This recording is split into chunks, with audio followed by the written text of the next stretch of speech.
கற்பனை என்றாலும் கச்சிலே என்றாலும் கந்தனே உன்னை மறவேனே. நான் நிற்பதும் இங்கே நடப்பதும் உன் செயலே உன் செயலே. ஒரே பக்தி பரவசமா இருக்கேன். ஆமாண்ணே, பக்தியில இறங்கிட்டோம்ல. இல்ல அந்த பாட்டை மறுபடி பாடு. அண்ணே பாடுவேன், அப்புறம் நீங்க ஈத்து போட்டு அடிப்பீங்க. அடிக்க மாட்டேன். அண்ணன் பாட்டா முருகன் பாடணும். பாடு பாடு. இப்ப நான் பாடணும், இவர் எனக்கு பாருங்க என்ன பண்ண போறாரு. பட்டியல ஒரு பக்காவா படையில போட போறாரு பாத்துங்க. கற்பனை என்றாலும் கட்சியிலே என்றாலும். கட்சியில எந்த கட்சியில இருக்காரு ஆண்டா? இதுக்குதான் நான் சொன்னேன் பாட மாட்டேன் பாடலாம். சரிடா, கட்சியில என்றாலுமே எந்த கட்சியில இருந்தாரு அது தெரியல. ஒரு அவரையும் கட்சியில யார கட்சியில சேர்க்கிற ஆண்டா? என்ன தொலைச்சு புடியும் தொலைச்சு. சரிண்ணே, உங்களை மாதிரி கொடி பிடிச்சி சொல்றியா? அவர் சேவர் கொடி ஒன்றா, கட்சிக்காரர் இல்ல. என்ன சேவலுக்கு வாழு தானே இருக்கும், எங்க கொடி இருக்கு. அவர் சேவர் கொடி ஒன்றா? ஓ அந்த கொடியவரா? நான் இந்த கொடியவர் கிடையாது. ஆண்டா விட்டு அவர் போட்டணும். இவர் வேற கீழே கொடிய வச்சு குத்து ஊத்துன்னு குத்துறாரு. நானும் வாங்குறதுன்னு தெரியல. சரி சொல்லு, என்ன விஷயம்? நீங்க என்ன அடிக்கிறதுக்கு ட்ரைனிங் போறீங்க, நான் உங்கள்ட்ட அடியை வாங்கி எப்படி மெயின்டெனன்ஸ் பண்றது. பொண்டாட்டிட்டு அடி வாங்குறியா? ஐயோ ஏன்னா அவளை வேற ஞாபகம் விட்டுறீங்க நீங்க வேற. வாங்கணுமா? சரி விடு. சரிண்ணே சொல்லு. ஒரு முக்கியமான சமாச்சாரம், அத நான் உங்கள்ட்ட கேட்டு தெரிஞ்சுன்னா என் மண்டை வெட்டிச்சிருவோம் பாத்துங்க. இப்ப நான் கேக்குறேன், நீங்க தெளிவா சொல்றீங்க. சமாச்சாரம் சொல்றது நல்லா சொல்லுவோமே. அது ஒண்ணு இல்லண்ணே, நம்ம அண்ணன் திருப்பூர் வரைக்கும் போய் இதை நம்ம அண்ணன் நிறைய அண்ணன் இருக்கு. எந்த அண்ணன்? அதுதானே எனக்கு தெரியல, சொல்றது கேளுங்க. திருப்பூர் போய் இத சாமிக்கு எதை சொன்னாராம்.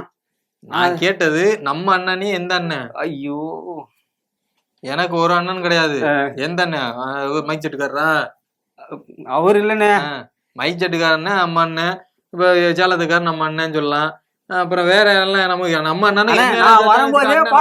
நான் வரும்போதே பாட்டு பாடிட்டு வந்தேன், அப்பயே கண்டுபிடிச்சிருக்கேன் எந்த அண்ணன்னு. கற்பனை என்றாலும் இசையமைப்பாளர், ஒரு பாட்டு பாடக்கூடிய சிங்கர். இப்பயாவது புரிஞ்சா யாருன்னு? ஒரு பாட்டு பாடக்கூடிய சிங்கர், ஒரு சிங்கர்னே. இப்பயாவது புரிஞ்சானே யாருன்னு? யாரா பாட்டு இங்க பாடிக்கிட்டு சிங்கர் பண்ற பிரகாஷா? அட இல்லனே, அவன் மொத்தம் பாட்டுக்கு எழுதுறவங்கண்ணே. அதுவே அப்பயாவது புரிஞ்சானே. ஓ இந்த ஐயோ இந்த தவறா பொண்டாட்டியோட சுத்திக்கிட்டு இருந்தாப்ல நேத்து. அப்படி சொல்ற நம்ம அண்ணன் எனக்கெல்லாம் அண்ணன் எல்லாம் கிடையாது. யாராவது அண்ணன் என்னன்னு சொன்னா பாத்துக்க நல்லா இருக்காது. சரி என்ன, அவரு நல்ல மனுஷன் தான், நல்ல பாட்டு எல்லாம் எழுதுவாப்ல. நல்லவரு வல்லவரு. அந்த சினேகனே, அது பாபு பாபு. சரியா? ஒரு பேரு சினேகன், பாடலாசிரியர். பாடலாசிரியர். சும்மா போறவர நம்ம அண்ணா பாத்துக்க நல்லா இருக்கு. எனக்கு அண்ணன் கிடையாது, நல்ல மனுஷன் பாத்திருக்கேன். பேசுவாப்ல அண்ணன் இல்ல, நான் நேரத்துக்கு தகுந்த மாதிரி பேசுவாப்ல. அதெல்லாம் பண்ணுவாப்ல. சரி சொல்லுங்க, என்ன சொன்னாங்க? எல்லாம் நேரத்துக்கு தகுந்த மாதிரி யாராட்ட எப்படி பேசணுமோ அப்படி பேசுவார் மனுஷன். அவர் என்ன சொல்லி இருக்காருன்னா, என்ன சொன்னாரு? கற்பனையெல்லாம் வளர்த்துருக்காப்ல. இன்னி பாட்டு எழுதுற விட்டு டைரக்டர் ஆயிடலாம்னு நினைக்கிறேன். அவரை நேர்ல பாக்கையில சொன்ன நல்ல உங்களுக்கு கற்பனை வளங்கள்லாம் நிறைய இருக்கு. நீங்க என்ன வந்துட்டீங்கன்னா டைரக்டர் ஆயிருங்க. அது ஹீரோ நம்ம ஆளு ஒருத்தர் இருக்காப்ல, அவரை போட்டுக்கலாம். சரிண்ணே, அந்த மாதிரி பண்ணிக்கலாம்னு பார்த்தேன். அது என்ன சொல்லியிருக்காருன்னு தெரியுமா? இப்ப நம்ம தாடிக்காரர் இருக்காருல்ல மேல, தாடி தாத்தா, அவரை ஒரு ஆளுங்கட்சிக்கு சப்போர்ட்டா தானே போயிருக்காரு. ஆமா, பெட்டி வெட்டியா வாங்கிருப்பாரு. இதுதான் வாக்கு, இதெல்லாம் எவ்வளவு பேர் இருக்கு. இங்க பொட்டின போதே நான் புரிஞ்சு என்ன பொட்டி வாங்கினாருன்னு. எந்த பொட்டியை வாங்குறாரு நமக்கு தேவையா? சரி, நான் பொட்டி அவர் ஏன்டா அதே போய் குத்தி காட்டுறான்னு பொட்டி வாங்கினாரு. பொட்டியெல்லாம் வாங்கிருக்க மாட்டாப்ல. சரி, அதெல்லாம் வாங்கிருக்க மாட்டாப்ல. நல்ல மனுஷன். அவர் என்ன பண்ணிருக்காருன்னா, போய் பிரச்சாரத்துக்கு போயிட்டாரு. காதல் மனைவியை கூட்டிட்டு தான் போவாரு எங்க போனாலும். சரிண்ணே, ஆமா, அதுல கூட்டிட்டு போய் சுத்தி இருக்காரு. சுத்திட்டு என்ன சொல்லி இருக்காருன்னா, நம்ம மோடிக்கார் இருக்காருல்ல, ஐயா மோடி ஐயா, அவரை ரொம்ப தாக்கி பேசியிருக்காரு. இவரெல்லாம் பேசுற அளவுக்கு அவர் அப்படி இன்னும் பேசியிருக்காரு வெளியில நிறைய பேரு. இப்ப நீ ஒரு சாதாரண பாட்டை எழுதுறவரு ஒரு பிரதமரை பொறுத்து மரியாதைலாம் பேசியிருக்கேன்னு சொல்லி வெளியில பேசிக்கிட்டு தான் நான் காது பட கேட்டு வந்தேன். காதை நானும் அங்கே கழட்டி போட்டு வந்தேன். என்ன பேசினான்னு பார்த்தா இப்ப நம்ம பிரதமர் மறுபடியும் ஆட்சி அமைச்சிட்டா இந்த நாடு எப்படி இருக்கும்? ஒரு பிளாஸ்பேக் அது பிளாஸ்பேக் மட்டும் கிடையாது, இதே கிடையாது. இது நினைச்சு கற்பனை கிடையாது, இது கண்டிப்பா நடக்கும் அப்படின்னு சொல்லியிருக்காரு. எப்படி நடக்கும்னா, இப்ப பணங்கள் இருக்கு. ஒரு நிமிஷம், இந்த பிளாஸ்க் நீங்க குடுத்தீங்கன்னா போகும்போது பொண்டாட்டி டீ வாங்கிட்டு போவேன் அவுட்டுக்கு. இந்த போயில வாங்கி தரேன். நீங்க வாங்கி தர வேணாம், அந்த பிளாஸ்க் மட்டும் கூட நான் போகும்போது அதான் இப்ப வாங்கி தரேன். வெளியில இருக்கு, முடிச்சுட்டு உனக்கு வாங்கி தரேன். ஓகேண்ணே, சரி. நல்லா இருக்கும். நல்லா கழுவி வச்சிருப்பாங்க, குடிக்கலாம் நல்லா. சரியா நல்லா சூடா குடிக்கலாம் சொன்னேன். சூடா காப்பி தானே வாங்க போறேன், நல்லா குடிக்கலாம்டா. அதுல பிளாஸ்க்ல நல்லா கழுவி வச்சிருக்காங்க. நான் இஞ்சி டீ தான் வாங்குவேன். எந்த டீயை வேணாலும் குடிடா, நல்லா இருக்கும். அதுல குடிக்கலாம், சூடா இருக்கும். இருக்கும் அதெல்லாம் குடி. நான் போயில எடுத்தாரேன்.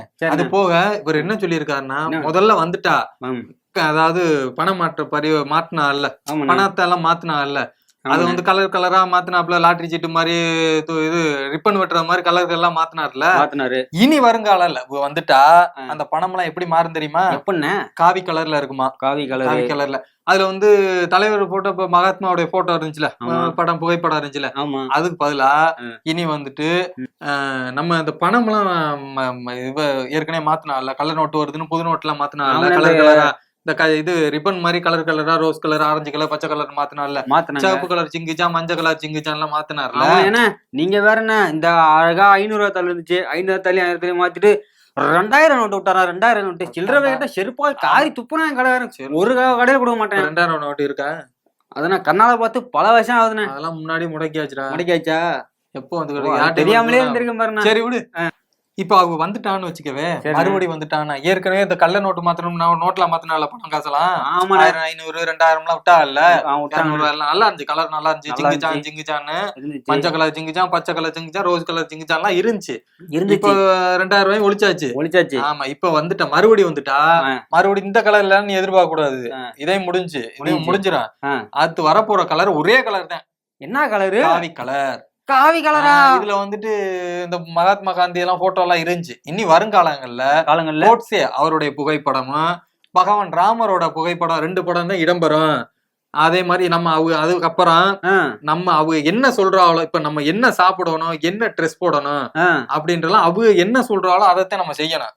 இவரெல்லாம் கற்பனை வணிக்கிறாரு. இவரா கற்பனை வணிக்கிறாப்ல. நல்ல கற்பனை வளமா நல்லா இருக்கு கற்பனை.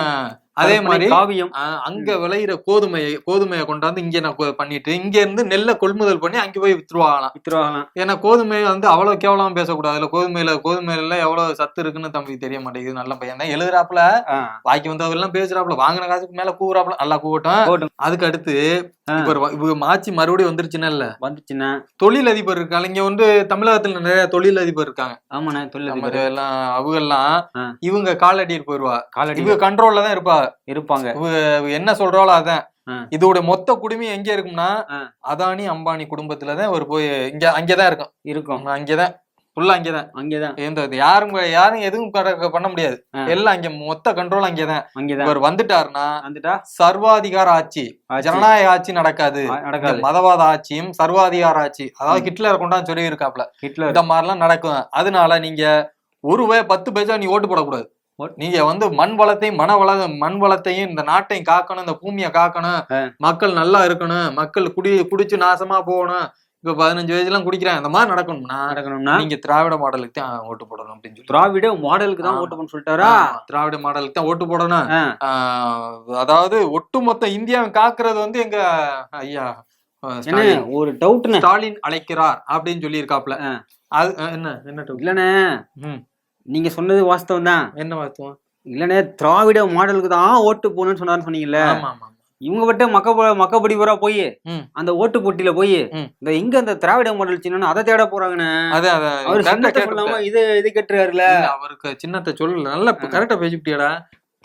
கொண்டு போய் நான் உனக்கு ஒரு பொட்டி வாங்கி தரேன். எனக்கு ஒரு பொட்டியா தருவாப்ல? வாங்கினது பாதி. வாங்கின பாதி. நல்ல பொட்டினா அது போல பெரிய போத்ததேன், நல்லா குடிப்பாப்ல வரும். உனக்கு கொஞ்சம் வாங்கி தர சொல்லி குடி. எனக்கு அது வேணாம். வேற என்ன வேணும்? எனக்கு வந்து என் கடை என்ன திறந்துருவாங்க இன்னும் கொஞ்ச நேரத்துல. நான் கடை தனியா வச்சிருக்கேன். தனியா வச்சிருக்கலண்ணே. சரி, ஒரு 160 இருந்தா போதும். ஓகே, சரி, அதெல்லாம் உனக்கு நான் அப்புறம் தாரேன். இன்னொரு முக்கியமான கற்பனையில ஒரு சொல்லியிருக்காப்ல. என்ன சொல்லிக்க, 2 நாளைக்கு முன்னாடி ஒரு வீடியோ பார்த்தேன். அதுல பாத்தீங்கன்னா கோயில பாத்தேன்னு வச்சுக்க, ஒரு 4 புரோகிதர்கள் இருக்காத அர்ச்சகர்கள் ஒரு பொண்ணை உள்ள கூட்டு போய் சாமி முன்னாடி சத்தியம் பண்ணு, நீ வந்து தாமரைக்கு தேன் போடணும் அப்படின்னு சொல்லி சத்தியம் வாங்கினதை அவர் பார்த்தாரா அந்த வீடியோவை. அது இவர் மட்டும் பார்த்திருக்காப்ல. இணையதளத்துல போன பரவும்ல, அவர் பண்ணல, அது அவரா சொல்லியிருக்காரு. அதாவது சாமியை வந்து இப்ப வியாபாரம் ஆக்கிட்டாங்க. என்ன ஒரு நிமிஷம், எனக்கு இப்பதான் ஒரு டவுட். என்ன டவுட்? சாமியை வியாபாரம் ஆக்கிட்டீங்கன்னு சொன்னாங்கன்னு சொல்றீங்க. மதத்துக்கு கொண்டு போயிட்டாங்கல்ல. அந்த அர்ச்சகர் இருக்காங்களே, அர்ச்சகர் ஏதோ ஒரு ஹர்ரு, அதை விட்டுருங்க. நான் நேரம் மேட்ரிக்கா வந்துடுறேன். என்ன மேட்ருக்கு வர? ஆனா மேட்டர்னா இது ஒரு கான்செப்ட், ஒரு முக்கியமான தகவல். போதுமா? கான்செப்ட். ஓ, இந்த மனுஷன்டா எப்படித்தான் பேசுறாரு. சரி சரி ஒண்ணு இல்லண்ணே, 10 ரூபாய் தூக்கி தட்டுல போட்டா டப கட்டின்னு கொஞ்சம் துருநூறை போட்டு பேப்பர்ல மடிச்சு இந்தாங்க கடலோட ஆசீர்வாதம் உங்களுக்கு புடிங்கன்னு கொடுத்துறாரு. சரி, இதுவே ஒரு 100 ரூபாய போட்டா திடீர்னு உள்ள ஓடி இந்தாங்க அம்பாளுடைய மாலைன்னு கொண்டு கழுத்தை கொண்டு நமக்குன்னு போட்டுறாரு. சரி, உங்க ஆசீர்வாதம் அம்பாளோட ஆசீர்வாதம் உங்களுக்கு பரிபூரணமா இருக்குன்னு சொல்லிடுறாரு. உங்களோட ஆசீர்வாதமா அம்பாளோட ஆசீர்வாதமா? உங்களோட ஆசீர்வாதம் தானே. ஏன் ஆசீர்வாதம் எதுக்கு தேவை கடல்? நீங்க பெரிய மனுஷன் இல்ல அண்ணன். நான் கேட்டேனடா. நீங்க கேட்கல சாமி, நான் தான் கேட்டேன். சரி சொல்லு. ஒரு ஏதாவது சொன்ன டப்புன்னு அடிச்சாரு. அதுக்கு அடுத்தது ஒரு 10,000 ரூபாய் கொண்டு போட்டா 10,000 அந்த அளவுக்கு ஒருத்தர் இல்ல, 1000 ரூபாய் போட்டாலே போதும். யாரு ஒருத்தர் இல்லைங்கிற? 10,000 ரூபாய் போறது யாரு ஒருத்தர் இல்லைங்க? சாமியை ஒருத்தர் இல்லைங்கிறியா இல்ல அந்த பூசாரிக்கு அது ஒருத்தர் இல்லைன்னு நீ சொல்றியா? ஐயோ, இந்த மனுஷன் கேட்டது நீ என்ன சொன்ன? 10,000 ரூபாய் போட அவ்வளவுக்கு ஒருத்தர் இல்லைன்னா அந்த சாமியை நீ அவ்வளவுக்கு ஒருத்தர் இல்ல அப்படின்னு சொல்ல. இல்ல நீ சொல்லு, நான் அதுக்கப்புறம் ஒரு 1000 ரூபாய் போட்டா. நான் கேட்டது இந்த 10,000 ரூபாய்க்கு ஒருத்தர் இல்லைனே அது யாருக்குன்னு சொல்லு. அது சொல்லணுமா? சொல்லித்தாண்டா பொழந்துருவேன். 10,000 ரூபாய போட்டா ஒருத்தலன்னு சொன்னது அர்ச்சகர். அப்படி சொல்லு அர்ச்சகருக்கு. ஏன்னா பொத்தம் பொதுவா சொன்னான்னு வச்சுக்க, இருக்கிற பாக்குறவங்க செருப்பு கழட்டி அடிப்பா. நீ சாமி ஆகும் சொல்ல. அர்ச்சகர் தான் சொன்னேன், வேற யாரும் அப்படி சொல்லல. ஒருத்தர் இல்லைன்னு சொன்னா இல்ல, அவ்வளவுக்கு ஒருத்தர் இல்ல. சரி, அது யாருன்னு 1000 ரூபாய் கொண்டு தட்டுல போட்டோம்னா, ஐயா நீங்க கோயிலுக்கே வர வேண்டாம், சரி அம்பாலே உங்களை தேடி வீட்டுக்கு வந்துருவா, இந்தாங்கன்னு சொல்லி சிலையே கொண்டாந்து வீட்டுல வச்சு ஒரு பூசையை போட்டுன்னு போயிடுவார். யாரு? அர்ச்சகர். இதுவரை யாரு வீட்டுல கொண்டாந்து வச்சாரு? அவர் வைக்க வேண்டிய வீட்டுல வைப்பார். எப்ப வச்சாருன்னு சொல்லு, ஆதாரம் தானே சொல்லு. யாரு சொன்னாரு? அவரு கொடுத்தா, யாரு கொடுக்கறாரோ அவர் வீட்டுல கொண்டு வைப்பார். யாரா சொன்னா உனக்கு இந்த மேட்டர் அப்படிலாம் வைக்கிறான்னு? யாரும் சொல்லல.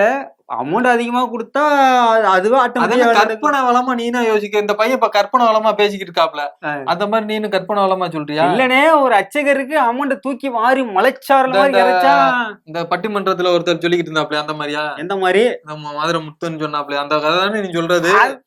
தானே, அதேதான் நம்ம முத்தண்ண சொன்னார்ல, அதேதான். நம்ம முத்தன்ல ஓ முத்தண்ணன்னு வச்சுக்க. சரி, என் முத்தண்ணனே வச்சுக்கிறேன். சரி வா, என்ன சொன்னாருன்னு போய் உருண்டை கட்டி கோயில்ல தப்பா பேசிருக்கா அந்த அம்பாள்கிட்ட சொல்லி ஒரு உருண்டை கட்டி வாங்கி தரேன், தின்னு வா. அது உண்ட வீட்டுக்கு ரெண்டனை பண்ணவே தன் குட்டிகளுக்கு சரியாக பால் கொடுக்கும், தன் வீடு தேடி வரும். யார் விதமாக இருந்து ஆட்டுக்குட்டிக்கு தெரியும். நிச்சயமாக அடுத்த வீட்டுல தாவி பார்க்காது, அது திருப்பி வீசியோ எடுக்காது, அது அடுத்தவங்களை போட்டு விடாது, அது அடுத்தவங்களை குறை சொல்லாது. அதனால இன்று முதல் அண்ணன் அண்ணாமலை அவர்களே ஆட்டுக்குட்டி என்று சொல்வதை நாங்கள் விட்டுவிடுவோம். ஏனென்றால் எங்கள் ஆட்டுக்குட்டிகள் மீது எங்களுக்கு பெரிய மதிப்பு உண்டு. எங்க குடும்பத்துல எங்க அண்ணன் தம்பி போல ஆட்டுக்குட்டி ஒரு உறுப்பினர். அவர்களை நாங்கள் அவமானப்படுத்த விரும்பவில்லை. அதெல்லாம் சொல்றாரு. என்னன்னா எங்க தலைவர் சொல்லியிருக்கார். என்ன சொல்லியிருக்கிறார்னா, தனி மனித விமர்சனம் என்பது அரசியல் இருக்கக்கூடாது என்று. அண்ணே அண்ணே, உன் வயிற்று எனக்கு புரியுது, உனக்கும் சேர்த்துதான் பேசுறேன். ஆனால் ஒரு 4 நாட்களுக்கு முன்பு தம்பி அண்ணன் சொல்லுங்க. நீங்க ஒண்ணும் இல்ல, இப்ப இவ்வளவு ஒருத்தன சொன்னோம்ல, வெளியூருக்காரு. சரிண்ணா, இப்ப எங்க ஊருக்காரு? மண்ணின் மைந்தர். ஒரு காலத்துல இந்தியாவே கட்டி ஆண்டவர். இந்தியாவே கட்டி ஆண்டடாரா?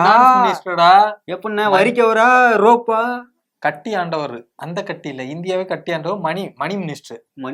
இந்த குதர் கம்மாலாம் கேட்க கூடாது, ஏன்னா எங்க அப்பச்சி கோவிச்சுக்குருவா, சங்கடப்படுவாப்ல. அவர் எப்படின்னா பினான்ஸ் மினிஸ்டரா இருந்தாரு, உள்துறை அமைச்சராக இருந்திருக்காரு. உள்துறை அமைச்சர், பெரிய ஆள் அவரு. நேத்து எங்க ஊர்ல மீட்டிங் போட்டிருக்கா, இங்க கூட்டத்துல பேசினா, பொதுக்கூட்டம் போட்டிருக்காங்க. ஆமா, நல்லா பேசினா, அந்த தடல பேசிருக்காப்ல. என்ன பேசுனாங்க சொல்லுங்க.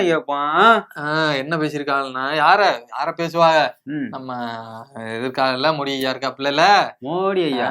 அவரை பத்தி மோடி ஐயா என்ன டான்ஸ் ஆற மோடி ஐயா முடியாது இல்ல, அவர் பேர சொன்னே கொஞ்சம்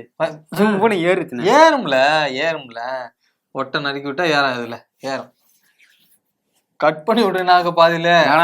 பண்ண ஒரு பெரிய மனுஷன் சும்மா நினைச்சியா நீ? அவரு பெரிய மனுஷன். நான் மோடி ஐயா தானே சொன்னேன். மோடி பேர சொல்ல கூடாது, நீ ஐயான்னு சொல்லணும்டா. மேல இடத்துல இருக்கோம் ஐயான்னு சொல்லுறேன். ஐயா ஐயா ஐயா போதுமா? சரி, அவர் வந்துட்டு அவரை வந்து குறை சொல்லி தாக்குனா, ஏன்னா அப்ப ஒரு புள்ளி வரம் வச்சிருப்பாரு. இத வந்து அமைச்சிட்டு என்னன்னா ஒரு இதுனா எந்த ஒரு காரியத்தை பண்ணாலும் புள்ளி வரமா லிஸ்ட் எடுத்து வச்சிருப்பாப்ல. இப்ப நம்ம அண்ணாமலை இன்னைக்கு காமிக்கிறாப்ல இல்ல, அந்த லிஸ்ட் அந்த மாதிரி இருடா, எதுக்கா இருந்தாலும் லிஸ்ட் வந்து புள்ளி வரத்தோட பேசுவார். அதெல்லாம் வந்து அவரை விவரம் பேசுவாப்ல. என்ன சொல்லியிருக்காப்லன்னா, இப்ப இந்த ட்ரெயின் எல்லாம் ஆக்சிடென்ட் ஆகுதுல, ஆமாண்ணே ஆக்சிடென்ட் ஆகுதுண்ணே. இது ஒரு 12 வருஷத்துக்கு முன்னாடி ஒரு டிவைஸ் ஒண்ணு கண்டுபிடிச்சிருக்காங்க. டுவேஸா? நானா டுவேஸ்னா? நான்லாம் டைவ்ஸ் எல்லாம் பண்ண மாட்டேனே. பொண்டாட்டி கம்முனு நான் அவ டைவ்ஸ் கேட்டா அடிப்பானே. அப்படியா? ஆமாண்ணே. சரி, அது என்ன கூப்பிடுறோம், ஒரு டிவைஸ் இருக்கான். அந்த டிவைஸ வந்து பொறுத்துனா அந்த இதே அதாவது ஆக்சிடென்ட் ஆகாதான் அந்த மாதிரி சொல்லியிருக்காரு. ஆனா இவங்க பொறுத்துறது இல்ல, குறிப்பிட்ட வண்டிகளுக்கு மட்டும், அந்த பேசஞ்சர் வண்டிகளுக்கு மட்டும் பொறுத்திருப்பா போல. அது போக புல்லட் ட்ரெயின் இருக்குல்ல, புல்லட் ட்ரெயின் அதுக்கெல்லாம் பொறுத்திருக்கா. எதுக்குன்னா, ஏன்னா இதுல போறதெல்லாம் விஐபிஸ், தொழில் அதிபர்கள், தொழில் நண்பர்கள், அதனால அதுக்கு மட்டும் பொறுத்திருக்காருன்னு சொல்லி ஒரு பயங்கரமான குற்றச்சாட்டை சொல்லியிருக்காரு. 12 வருஷம்னா கண்டுபிடிச்சாச்சு, ஆனா பொறுத்தல அப்படின்னு சொல்லிட்டு. இந்த 100 நாள் வேலை வாய்ப்பு இருக்குல்ல, அது ஆட்சியில தான் கொண்டு வந்தது, காங்கிரஸ் இல்ல. இவர்தான் முக்கிய காரணம் அதுக்கு, அது எனக்கு தெரியும்.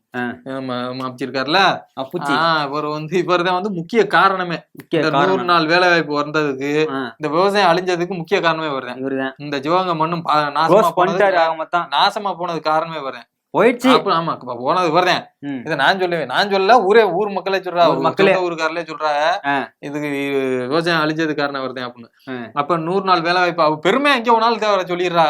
100 நாள் வேலை வாய்ப்பு விவசாயத்தை அழிச்சு படுகொலையில எள்ளி போறாப்புன்னு பட்டினியா போட்டு கொண்டு விட்டு, இந்த 100 நாள் வேலை வாய்ப்பு நாங்க தான் கொண்டாந்தோம், 1.5 முளத்துக்கு வெட்டிடுறா, மிளவுக்கு வெட்டி தாளிச்சு போடுறா. அவங்களும் வாவாய்க்கு தாளிச்சு போட்டுதான் போறா, வெட்டுறான் மண்ணு விட்டு. பாத்திருக்கியா இல்லையா? ஏன்னா இவங்க கொடுக்குற காசுக்கு எண்ணெய் வாங்கவே உள்ள எங்க இருந்து கடுகு வாங்கி போட்டு தாளிக்கிறது. எவ்வளவு கொடுத்தாங்க? கொடுக்கலையே. இல்ல எவ்வளவு கொடுத்தா இல்ல, குடுக்குற காசுக்குன்னு சொல்லி எவ்வளவு கொடுத்தாங்க? என்னன்னா 100 நாள் வேலைக்கு 100 ரூபான்னாங்க. சரி, நீங்க தாளிக்கிற தாளிக்கு உங்களுக்கு எவ்வளவு கொடுக்கணும்? எங்க நாங்க என்ன சேவிங் பண்ற மாதிரி அப்படி லைட்டா அப்படி மேக்கப் அப்படி அழிச்சு விட்டு போறதுக்கு எதுக்கு உங்களுக்கு எவ்வளவு கொடுக்கணும்? ஏன்னா அவங்க சரி அதை பத்தி பேசாத விடு. சரி ஓகே.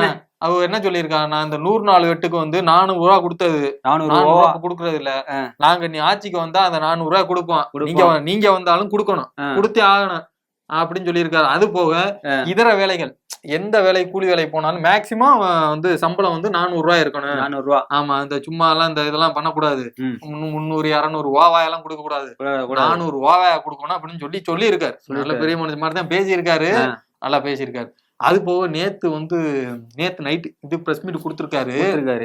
நேத்து நைட்டு ஒரு பொதுக்கூட்டமே நடந்துச்சு. நடந்து சொல்லுங்க.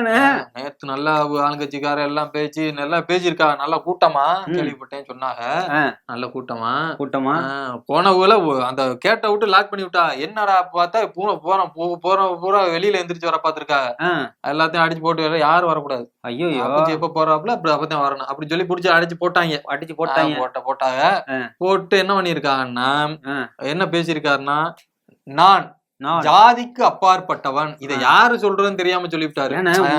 ஒரே ஜாதி வெறியில இருந்து சொல்றேன். அதுக்குள்ளே அப்பச்சி ஜாதி வெறிலாம் சொல்லாது, சங்கடப்படுவாரு. கேட்டாருன்னா ஒரு 4 பேரும் அனுசரிச்சு போனவரு, ஒரு இந்தியாவோட கட்டமைப்பா இருந்தவர். அப்படிலாம் பேசாத, வந்து இதெல்லாம் பேசக்கூடாது. அவர் வந்து ஒரு தங்கமான மனுஷன், தரமான மனுஷன். அவர் வந்து இருக்கும்போது அவர் என்ன சொல்லியிருக்காருன்னா, நான் ஜாதிகளுக்கு அப்பாற்பட்டவன். அதாவது இந்த சிவகங்கை, ராமநாதபுரம், விருதுநகர், இது 3 ஜாதியில ஊறி போன ஊரு. ஒண்ணு சொன்னா வெட்டி போடுவாங்க. அவ்வளவு ஊறி போய் இருந்த ஊர் அது. ஜாதி வெறியில அப்படியே ஒரு ஜாதிக்கா எது வேணாலும் பண்ணுவாங்க. என்ன வேணாலும் நீ ஏதாவது சொல்லிட்டான்னு வச்சுக்க, என் ஜாதிக்கு ஒண்ணு வச்சுக்கவே அறுத்து விட்டு போயிருவேன், அந்த மாதிரி பண்ணுவாங்க. அந்த மாதிரி எல்லாம் இருந்துச்சான். இப்ப வந்து இல்லை ஜாதியிலே கொலவெறி கொண்டு இருந்திருப்பாரு போல இருக்கு நீங்க சொல்றத பார்த்தா. இப்ப ஒரு எங்கேயும் போய் வடநாட்டுல எல்லாம் பேசினோம்னா வடநாட்டுல உள்ளவங்க எல்லாம் என்ன பேசுறாங்க, ஜாதியை பத்தி பேசுவாங்க. ஆனா இவர் பேசும்போது வந்து இவர் ஜாதியை பத்தி பேசுறது அங்கே பெருமைப்படுவாராம். நம்ம வந்துட்டு ஜாதி இல்ல சிவகங்கை மண்ணில ஜாதியே இல்ல அப்படிலாம் பேசியிருக்கா. யாரு சொன்னா? எனக்கு ஜாதி இல்ல நமக்கு தெரியுமா? சரி விடு, அவருக்கு தெரிஞ்சது அவ்வளவுதான். அதுக்கு அப்புறம் என்ன சொல்லியிருக்காருன்னா, என்ன சொன்னாரு, நான் வந்து அந்த எம்பி எம்பி ஆனதுக்கு அப்புறம் எனக்கு வந்து அதுக்கு முன்ன அது எம்பி ஆனதுக்கு அப்புறம் நான் அந்த ஜாதி வரையும் விட்டுட்டேன். இந்த ஜாதியை நான் பேசுறது இல்ல ஜாதி எனக்கு பிடிக்காது அப்படின்னா. அப்ப எல்லாரும் கேட்டா அப்ப இதுக்கு முன்னாடி எத்தனை அப்ப 40 வருஷத்துக்கு 40 வருஷமா உங்களுக்கு ஜாதி வரி இல்ல உங்களுக்கு 70 வயசு ஆகி போச்சு. அப்ப 30 வருஷம் எவ்வளவு வெறி பிடிச்சிருந்திருப்பாரு. கொலவெறி கொண்டு இருந்திருப்பாருண்ணா. கொலவெறி கொண்டு இருந்திருப்பாருல. என்ன வெறியா இருந்திருக்கு. அப்ப என்ன சொல்லி தலை உருண்டு இருக்கும், எத்தனை கை போயிருக்கும், எத்தனை காலு போயிருக்கும். சரிடா. அப்ப என்ன சொன்னாருன்னா அது போக நான் வந்து கல்யாணம் பண்ணது என் ஜாதி இல்ல, ஜாதிக்கு அப்பால். என் புள்ள கல்யாணம் பண்ணது ஜாதிக்கு அப்பால். கார்த்தி சிதம்பரம் இருக்காருல்ல, அவரும் கல்யாணம் பண்ண ஜாதிக்கு அப்பால். என்னுடைய பேத்தியும் அவருக்கு என்ன விருப்பப்படுதோ அதை கல்யாணம் பண்ணிக்கிறட்டும் அப்படின்னு சொல்லியிருக்காரு. அப்ப கல்யாணம் பண்ணிருந்தே வந்து வேற ஜாதி பிள்ளைய கல்யாணம் பண்ணிவிட்டோம்னு இவர் 40 வருஷம் கல்யாணம் ஆகுதுன்னு வச்சுக்க. சரி, நான் இப்ப இவர் எம்பி ஆயிட்டு தான் சொல்றாரு. கரெக்டா 40-45 வயசு இருக்கும்னு வச்சுக்க இருக்கும். அப்ப இவர் வந்து கல்யாணம் பண்ண வேற ஜாதி பிள்ளை, அப்ப வேற ஜாதியில கல்யாணம் பண்ணிருக்காரு. அப்புறம் எப்படி இவருக்கு வந்து ஜாதி உணர்வு இருக்கும்? இப்ப இன்னும் ஒரு ஜாதியை விட்டு கல்யாணம் பண்ணிட்டா இருக்காதுல்ல.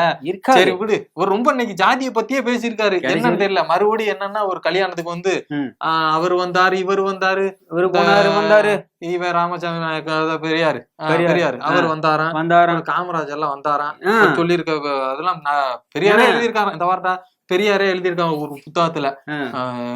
சிதம்பரம் நல்ல தங்கமான பையன், தரமான பையன், வேற ஜாதியில கல்யாணம் பண்ணியிருக்காரு அப்படின்னு ஒரு புத்தகம் எழுதியிருக்காராம் அப்படின்னு அவர் சொல்லியிருக்காரு.